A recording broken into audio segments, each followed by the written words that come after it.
welcome back to All Things Tony J. If we haven't met yet, I'm Tony Johnson, and my hope and my desire is to inspire and motivate you to take those micro adventures.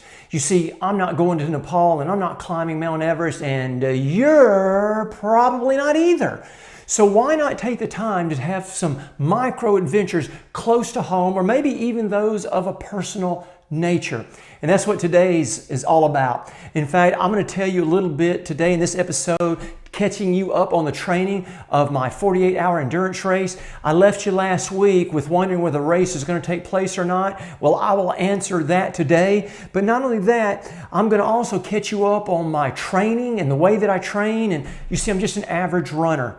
Average at best. And then last but not least, what you want to hold out for is the 3 showstoppers of ultra running. In fact, it doesn't matter how great a shape you're in, how well you plan, if any one of these 3 showstoppers catches you, you are done. So let's go. Hit that subscribe button and then turn on those notifications. Hit that subscribe button because you don't want to miss an episode of this 48-hour endurance race. So without any further ado, let's move on downstairs where I'll tell you more about my training.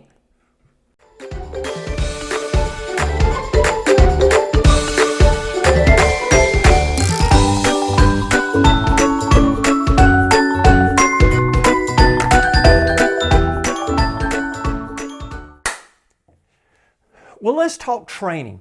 You know, part of my goal is to motivate and inspire you to take those micro adventures. And maybe you've been thinking about running.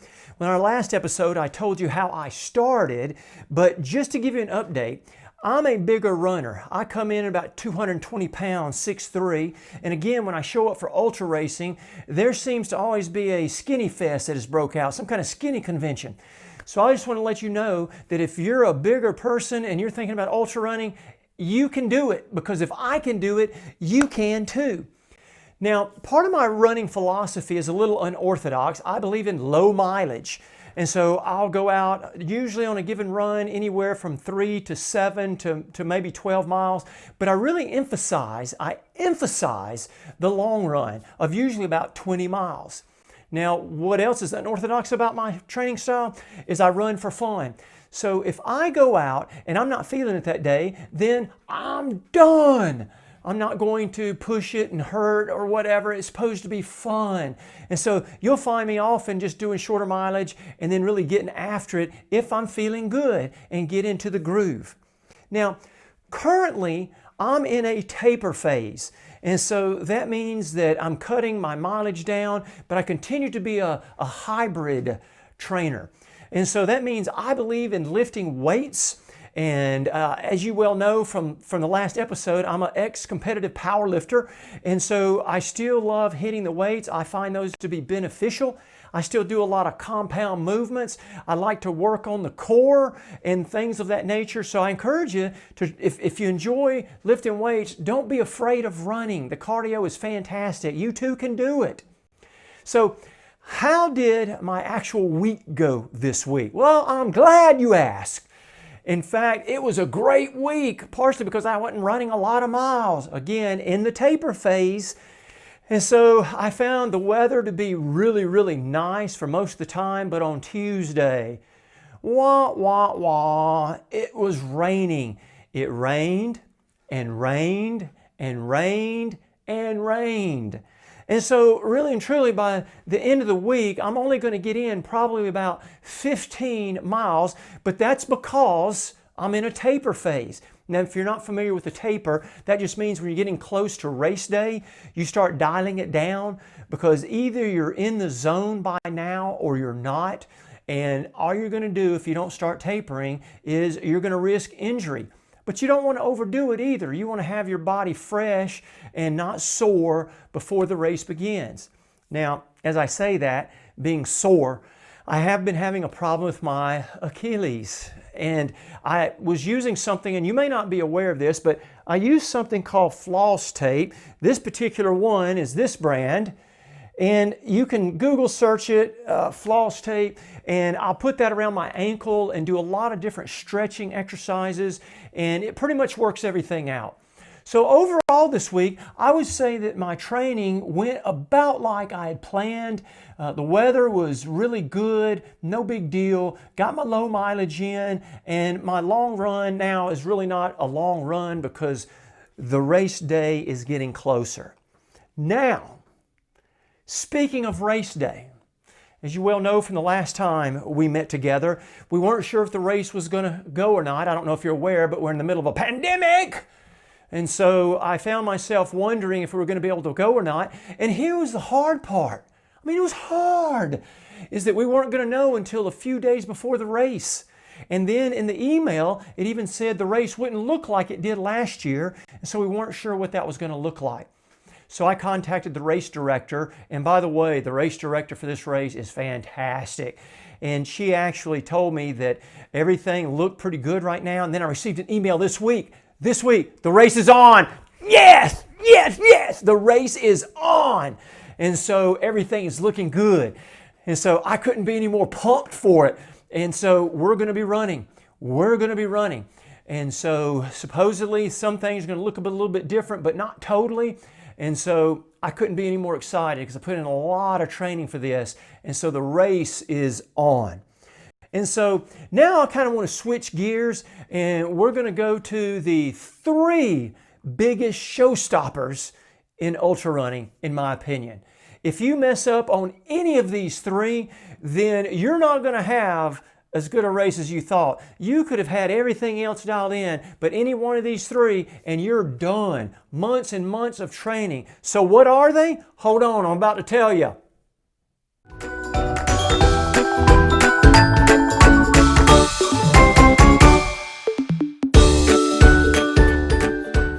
Well, here they are. I know you've been wondering what they are, the 3 top showstoppers.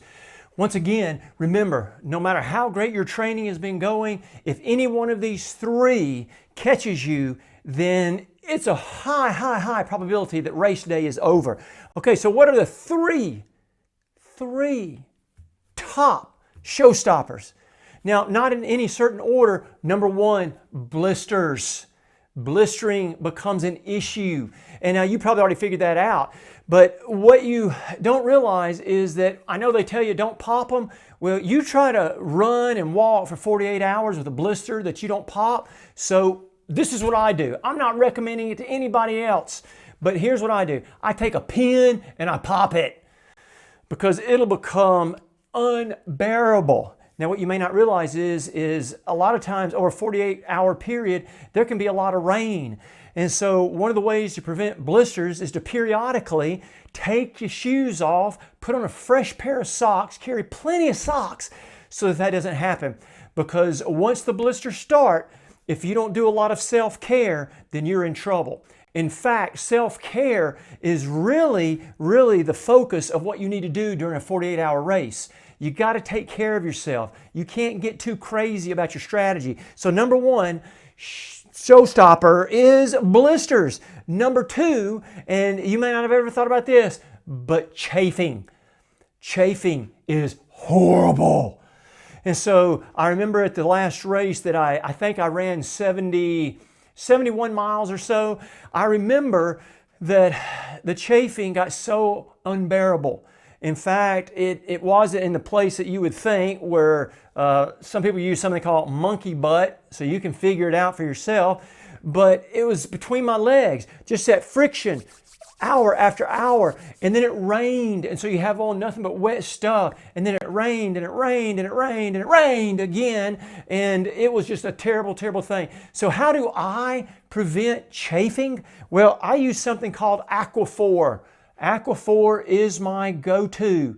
And let me tell you what, you're going to get that and you're going to slather it up and put it in places you thought it should never go. But if you don't, it can cost you the race.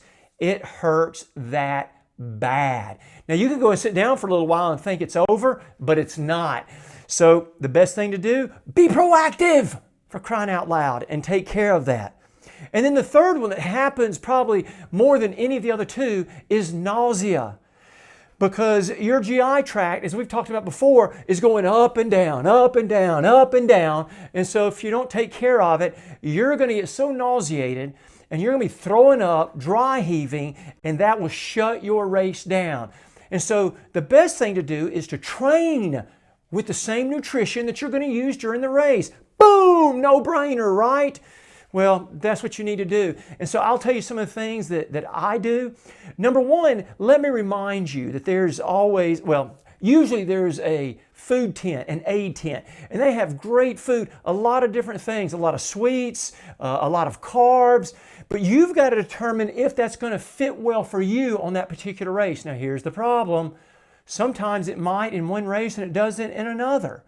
And so sometimes it ends up being a crapshoot. So my suggestion to overcome nausea is, number one, if you've already got it, then drink ginger ale. Ginger ale tends to do wonders. Or this is a trick from when I had throat cancer and I got nauseated, peppermint. If you take a piece of peppermint candy, it'll do wonders. But my favorite go-to is to, number one, take care of yourself. Try to bring as much of your own stuff and not depend on race day food. So this is my favorite. It's called Tailwind. And Tailwind is an endurance fuel. And their thing is, and I don't know if you see it on there, but it's gluten-free, you'll like it. You'll like it. And this is their tagline, and I love this. All you need all day long, really. And so a lot of the race, I will find myself just drinking Tailwind. And I like, if you couldn't tell, I like the berry flavor. It is number one. So I'll be carrying my own Tailwind with me. But also, another thing that I love to do is have peanut butter and crackers. And so my favorite brand is Skippy. Skippy All Natural Creamy.